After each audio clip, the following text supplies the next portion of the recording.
Готов обед для наших котяток. Сейчас чуть-чуть остынет и будут себе кушать. Хорошо отварила курица спинку и шейку. А вечером дадим потрошки. Барсик, подожди, пока остынет.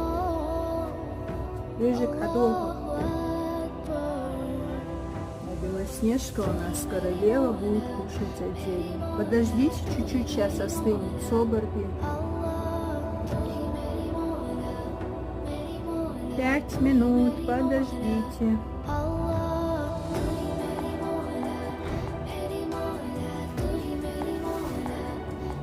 Рыжка.